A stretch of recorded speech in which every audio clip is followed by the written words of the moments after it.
Passaremos agora então a estudar as imunidades tributárias. Bons estudos!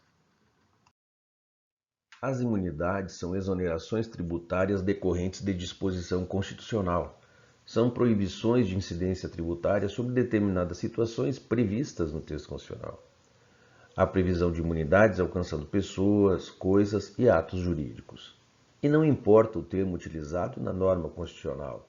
Não incidirá, são isentas de, vedado cobrar tributo em tal situação.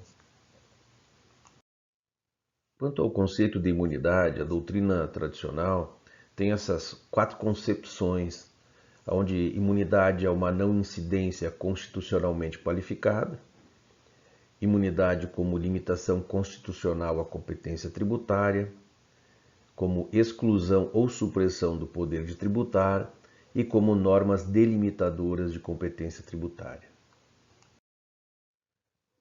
Bom, no que tange aos impostos, o artigo 150, inciso 6º da Constituição Federal, traz então esse dispositivo que é de extrema importância porque trata da imunidade em relação aos impostos. E na letra A desse artigo 150, inciso 6º, traz uma imunidade que denominamos de recíproca, porque diz que é vedado às pessoas públicas instituir impostos sobre patrimônio, renda ou serviços uns dos outros. Isso significa que União não pode cobrar impostos dos estados, do Distrito Federal e dos municípios e vice-versa. Entre as pessoas públicas há esta imunidade recíproca. A imunidade recíproca decorre do princípio federativo e visa especialmente a manutenção da autonomia dos entes federados.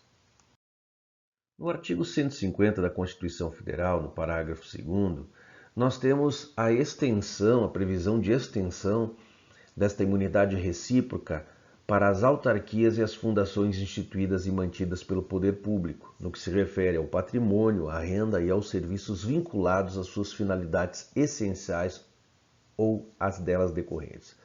Vejam que empresas públicas e sociedades de economia mista não são alcançadas pela imunidade recíproca, mas temos 2 exceções: Correios e Infraero.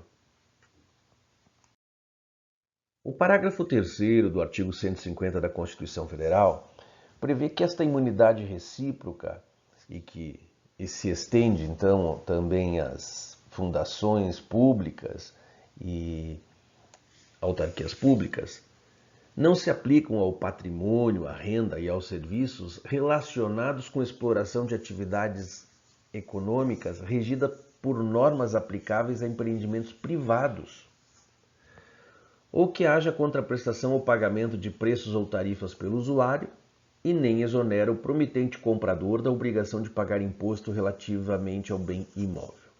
Então, o que significa isso? Vejam, se uma das pessoas públicas atuar no mercado em concorrência com as demais empresas privadas, né, cobrando preços, tarifas, né, deverá, naquela unidade de negócio, recolher os impostos normalmente para que não ocorra uma ofenda ao princípio da livre concorrência. E a parte final desse parágrafo 3º diz que nem exonera o promitente comprador da obrigação de pagar imposto relativamente ao bem imóvel, está a dizer que o comprador de um imóvel da pessoa imune não se beneficia da imunidade. Vejam, se eu, particular, estou comprando um imóvel da União, a União, que é vendedora, é imune, mas eu, que sou o comprador, não sou imune. Devo pagar o ITBI na compra, depois pela propriedade pagar IPTU, normalmente. Importante destacar a súmula 324 do Supremo Tribunal Federal.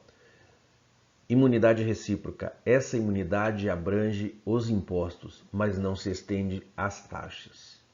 Ok?